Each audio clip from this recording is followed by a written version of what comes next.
Magandang gabi po sa inyong lahat. Muli po ito ang iyong kaibigan si Doc Chris Dayogo. Meron lang tayong naisagutin o kaya sagutin ang katanungan ng isang pastor. Medyo bata pa yung pastor. Ito po ang kanyang suggestion at ito po ang kanyang request. Doc, sa totoo po, isa rin akong pastor na sumusubaybay po sa inyong programa. Marami po akong natutunan sa inyong programa po. Pero nais ko lang idulog po sa inyo ang isang problems po natin. Kasi dahil sa mga pastors na yan na nagpipreach kontra sa tithes, may mga member po kami, may ilang member po kami na medyo na-revive ang kanilang paniniwala na ang tithes daw hindi daw naman kaligtasan. At saka, isa pa, ang sinasabi ng Ephesians 2:8 and 9, ang tithes daw, ang sinasabi doon sa Ephesians 2:8 and 9, ang kaligtasan daw naman ay biyaya lang ng Diyos. Mag-tithes man sila o hindi, iligtas pa rin sila. Ano kaya ang opinion ninyo dito, Doc? Unang-una, save ba kaya ang mga members na ito? At dahil lang sa tithes, umalis po sila. Okay, salamat po sa katanungan ngayon at medyo nakakalungkot na marami talagang member na ganyan. Well, ang tanong po ito, ligtas pa kaya ang mga ito? Dahil lang sa tithes, dahil lang sa sinasabi ng Ephesians 2:8 and 9, na ang kaligtasan ay biyaya ng Diyos. Totoo nga naman. Pag tignan po natin si Ephesians 2:8 and 9, sinasabi nga doon, for by grace are you saved through faith and that not of yourselves. Sa verse 9, it is not of yourselves, it is the gift of God, lest any man should boast. Totoo po na sinasabi diyan na ang kaligtasan, ito po ay biyaya ng Diyos. At hindi natin masasabi na ang kaligtasan nakaptan natin sa ating sariling gawa. Dahil ito ay regalo po ng Diyos. At dahil lang sa yung pananampalataya, dahil sa pananampalataya, sapat na yon para tayo ay maligtas. At totoo po, nang sinasabi ng mga members na ito, na hindi po tithes ang kaligtasan. Totoo po, na sa pamamagitan ng pananampalataya, ang kaligtasan ay biyaya. Ngunit, doon sa verse 10, sinasabi doon, tingnan nga natin sa verse 10. For we are His workmanship, created in Christ Jesus, unto good works, which God had ordained, which before ordained that we should walk in them. For we are His workmanship, created in Christ Jesus, unto good works, which God had before ordained that we should walk in them. Okay, ang paniniwala natin ayon sa salita ng Diyos o kaya ang turo ng Biblia, totoo po, Ephesians 2:8 until 10, totoo po na ang kaligtasan ay sa pamamagitan ng biyaya lamang ng Diyos at ang kaligtasan, ito po ay regalo ng Diyos. Ngunit, pag tignan mo sa verse 10, kaya tayo iniligtas sa pamamagitan ng biyaya. Ngunit, we are His workmanship. Ibig sabihin, tayo ay iniligtas ng Diyos sa kanyang biyaya. Ngunit tayo po ay kamanggagawa ng Diyos. Na kahit sinasabi natin na ang kaligtasan hindi good works, ang sinasabi ng Biblia, I should say, na ang kaligtasan hindi good works. Ang kaligtasan ay sa pamamagitan ng pananampalataya. Ito ay biyaya ng Diyos. Paulit-ulit natin ito dahil ito ang katotohanan. Totoo po na hindi po sa ating good works, hindi sa ating effort ang ating kaligtasan. Ngunit kapag pansinin natin ang verse 10, sinasabi po dito, for we are His workmanship created in Christ Jesus unto good works. Tayo ay iniligtas ng Diyos sa pamamagitan ng biyaya. So, ibig sabihin, pag ikaw ay iniligtas sa pamamagitan ng biyaya, mag-exert ka naman ng effort. Dito natin nakikita na ang hinihingi ng Diyos, hindi yung bayaran natin ang ating kaligtasan dahil hindi natin ito kayang bayaran. Walang anumang amount. Hindi natin kayang bayaran ang ginawa ng ating Panginoong Hesus. Kaya ibinigay niya ito na libre. Ngunit ang hinihingi ng Diyos, yung effort natin, mag-exert naman tayo ng effort. Ngayon, pagsagutin natin yung katanungan, ligtas pa kaya ang mga ito? May 3 tayong kasagutan dito.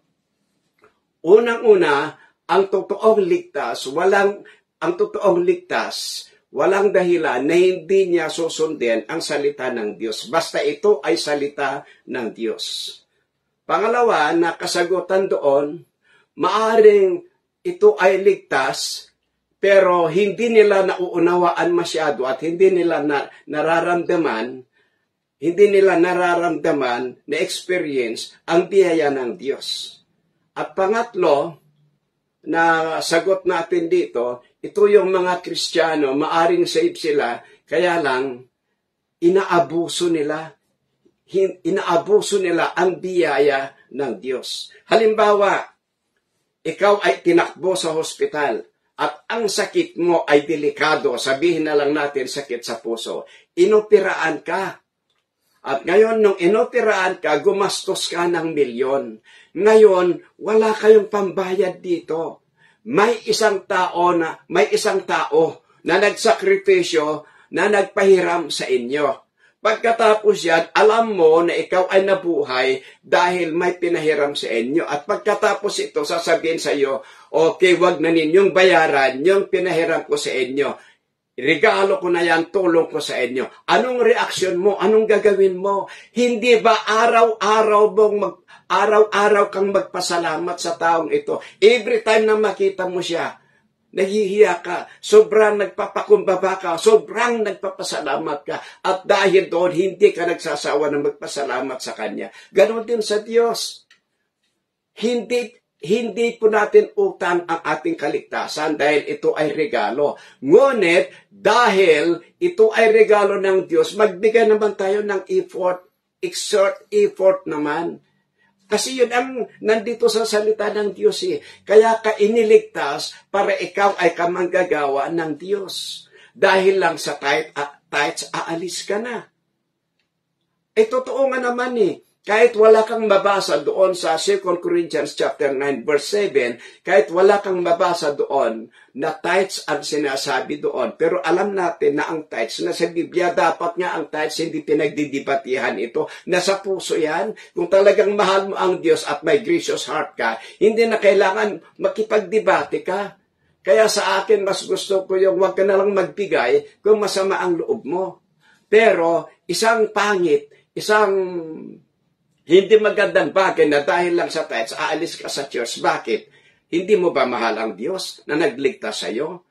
Huwag naman nating abusuhin ang biyaya ng Diyos. Inuulit ko po, totoo po na may mga Kristiyano na maaring ligtas, pero inaabuso nila ang biyaya ng Diyos.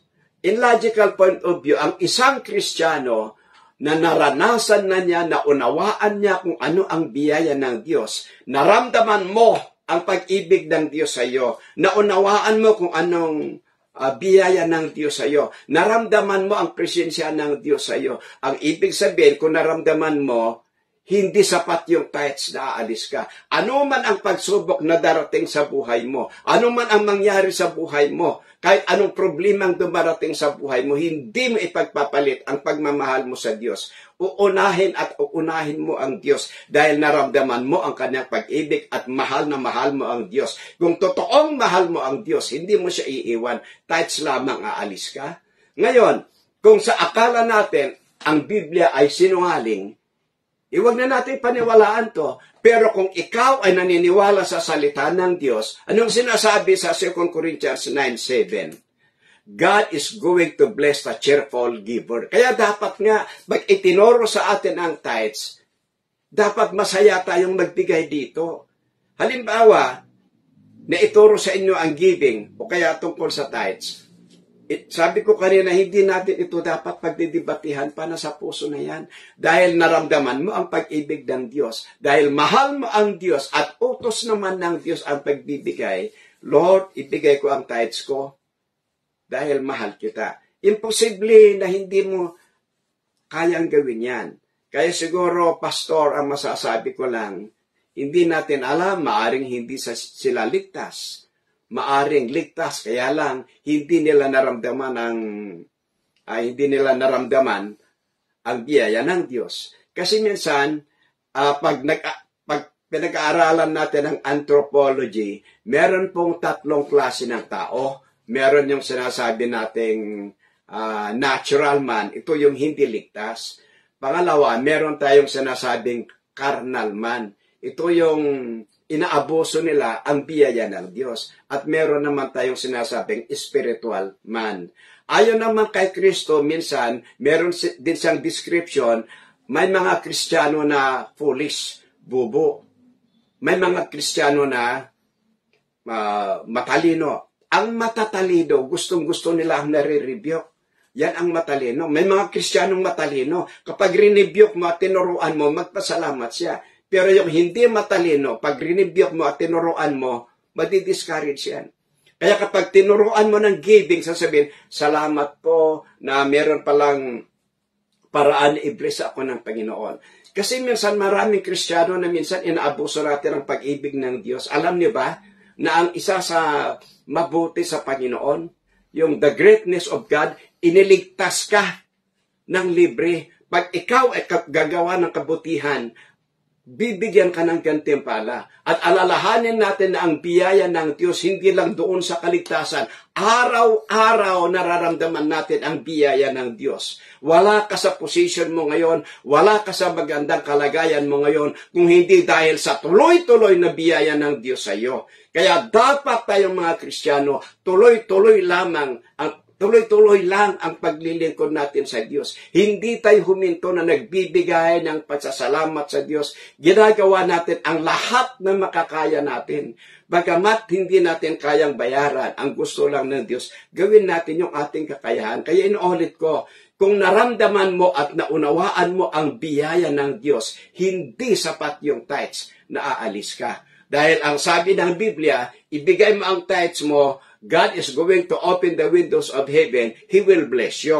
At ang sabi sa 2 Corinthians 9:7, God is going to bless the giver. God is going to bless those who will give cheerfully. Kaya anong problema doon? Kaya inuulit ko po, kung talagang mahal natin ang Diyos, hindi sapat yung tithes lang, aalis ka ng church. Pero mukhang una, maaring hindi natin alam kung ang mga members na ito ay talagang safe. Pangalawa, maaring ang mga members na ito ay carnal. Pangatlo, maaring ang mga members na ito ay talagang sadyang matigas ang ulo. Maaring hindi nila naramdaman ang totoong pag-ibig at biyaya ng Diyos. Kaya inuulit ko po, wala ka sa kalagayan mo ngayon kung hindi dahil sa biyaya ng Diyos. Alam po niyo, ito ang nakakalungkot. Ginawa ng ating Panginoong Hesus ang kanyang makakaya para iligtas tayo. Dahil lang sa tithes, aalis kayo. Kaya sa akin, umiiyak ang aking puso, my heart bleeds kung may mga members na dahil lang sa tithes umalis. Maraming Kristiyano ganyan.